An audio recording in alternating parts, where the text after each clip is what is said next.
stoked. So let's move on to the next caller. Brian in Florida. Hey, how are you guys doing? Hey, doing good. How are you doing? Little mushy bond.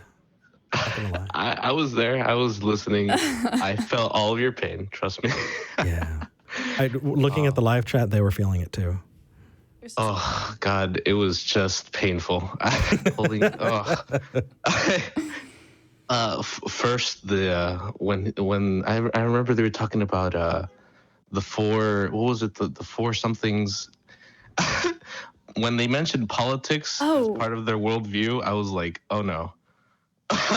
Well, I mean, good for that person for recognizing that politics is an ingrained part of your worldview and affects how you see the world, but also not relevant at all to what we're doing here. Exactly. But all it took was pointing that out for them to understand and go, oh yeah. Yeah. So what did you want to talk about? Well, I'm a non-believer. I've seen you guys' show a lot. I'm a long-time watcher, first-time caller. I've been around ever since I was like a really little kid when I was still questioning my beliefs, when Matt Dillahunty slapped the sense into my brain, I grew up with a lot of Santeria. I don't hear you guys talking about that. Have you guys had any examples from people that are into that religion in particular? So not Santeria in particular. No, I know people whose families practiced, but I don't live anywhere near that anymore. And I wasn't super into it. Now I've talked to people as an atheist who have, kind of experimented and looked into, brujeria, and all of that. And what? No, that's the right word to say it. I just didn't expect to hear it from the show. Yeah. I was expecting just like, oh yeah, witchcraft, No, like legit. Talk to these people. Yeah. But there's so little experience that talking about it, I feel like I wouldn't have enough to really give, and really kind of the way we structure the show is we keep it to the person who's calling. That way we don't go off and strawman any other arguments. But anyway. Yeah. You wanted to way of doing it. Yeah. Thank you. We also actually had somebody who was into voodoo call in. And that's close enough.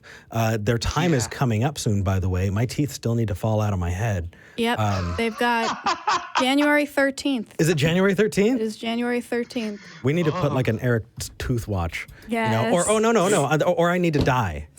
I think we can replace the show with an ad for that person and what they do if that will come true.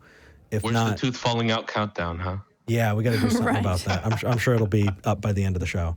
But what did you experience in Santeria? Well, I personally was never, quote unquote, a part of that religion per se, but I definitely grew with my family members. I have plenty of stories even outside of my family because I just live in the area. Here in Florida, it's just there's just a bunch of people who migrated from Cuba years ago, and that religion really blew up in the capitalist way because you can just obtain whatever you need to do for whatever weird ceremony you need to.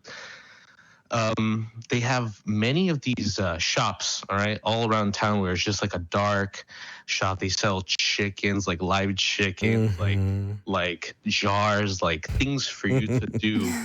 It's quite candles. Oh my God, everything spiritualistic, big quotations. Yeah. So I've seen a lot of it. My mother in particular, my dad's not into it. He's more of just God, like believing in a God, quote unquote, Catholicism, whatever. My mother never forced me or my brother into any religious bias at all. She said, you do what you wish, like what you think is right. And the only people that I could say honestly were biased was my grandparents, like my grandmother with Catholicism and that sort of belief.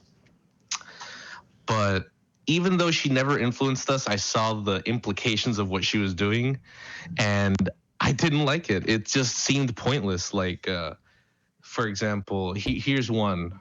killing like baby chickens, putting them in a paper bag, and then throwing them through a window to curse someone, right? Mhm. That's something that happens a lot using sacrifices and that.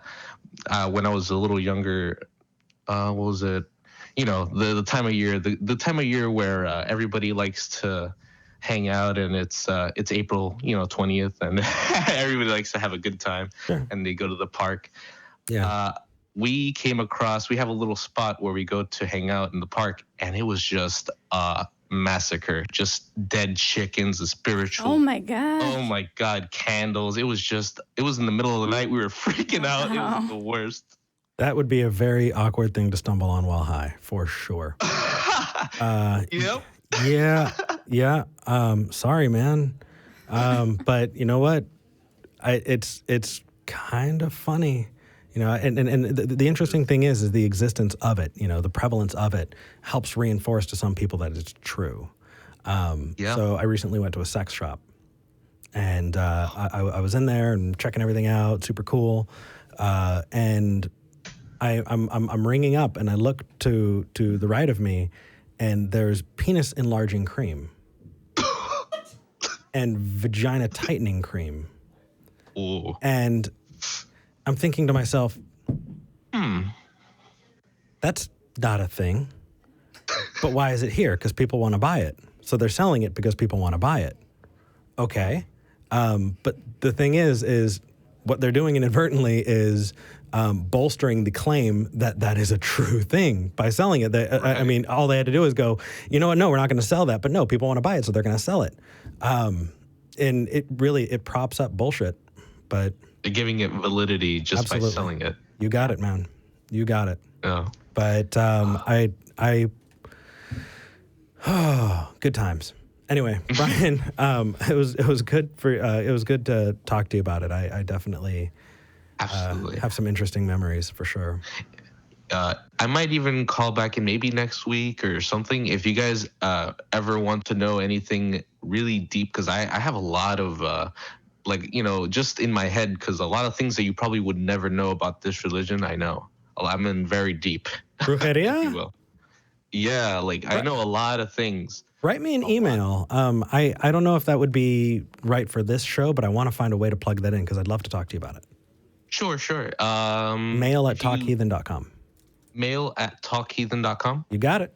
Yeah. All right, perfect. I'll send you an email through my Gmail. Sounds good. All right, take care, brother. You too. Have a good rest of your filibuster. Will do.